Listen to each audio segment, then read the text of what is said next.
Hey friends, my name is Steve Guttenberg and I am the Audiophiliac. So today my question is simply this. Do you believe that a lot of companies make intentionally mediocre or even bad sounding products? They don't feel a need to make them sound as good as they can. And that could be because they realize that most buyers of audio equipment aren't audiophiles. That's a very safe assumption.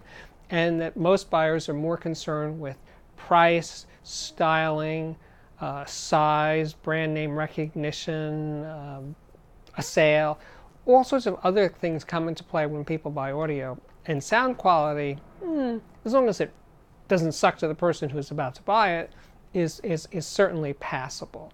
I mean, you know, even gigantic companies make very mediocre sounding products. They could say, hey, we're going to make incredible sounding products because we're going to sell gazillions of them. But for some reason, good enough is good enough most of the time. But it just amazes me that it's just sad. It makes me sad. Now, I'm thinking, of course, most people aren't audiophiles. 99%, I'll make up a number. 99% of people are not audiophiles and are not critical listeners. If the sound plays loud enough and has enough bass and doesn't suck in other obvious ways, they're good. They're happy, right? But my fantasy is that if average people had an amazing sounding soundbar, right, or whatever, an amazing sounding product that they bought, and it was above and beyond average, right, that some of those people being exposed to better sound would start to notice it, and they'd say, oh man, I never noticed that little harp in the background of a song. Or when I was listening to this TV show I've seen so many times, when the opening credits started, that music, I said, wow, that music is so much deeper and denser. Whatever words a person who wasn't an audiophile would use. But it would start to sink in like, wow, that's so good. And then when that happened, their ears would perk up and they'd say, oh, I'm going to listen more carefully now. I wouldn't say it like that. But some of it would sink in and they would start to pay more attention. But if the average level of sound, the average person here, is mediocre, it sort of reinforces their non-involvement with sound and audio. And that's the thing that, makes me cringe, right?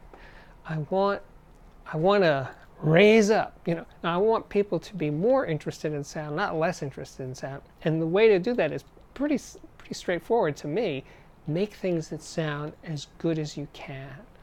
That'll do it. It's funny. I'm working on a review right now of the Fluence AI40 stereo speakers. They're Bluetooth speakers. Not something I normally review, but in this case I'm doing it. And you know what? These speakers are $200 a pair in the US, and they sound exceptionally good for the money. They're acoustic suspension speakers, which is rare in today's, certainly in budget speakers, but in speakers in general. Now, acoustic suspension speakers tend to have, not always, but this one does have tighter bass. It's got really nice bass definition for a very inexpensive speaker. And it plays loud, with ease. I would say the treble isn't exactly pristine, but it's certainly passable. But here's a speaker that could be like a stealth audiophile speaker, right? That because of its price, they'll presumably sell lots of them. And some of those people who hear the Fluence AI40 speakers, some of them might say, what? Have those impressions of hearing something that's above and beyond what they expected, and will be drawn into the music, and I also use it as television speakers, into the TV sound even more than they expected. That would be the best scenario, I think, really, right? So when mainstream companies sell products that are above and beyond their category, good things could happen, and maybe become even better customers of that company, right? Anyway, that's it for today. My name is Steve Guttenberg. I am the Audiophiliac. Look for my Fluence AI40 review coming up soon on cnet.com, cnet.com/audiophiliac. And that'll come up in a week or so. Thank you so much for watching. See you soon.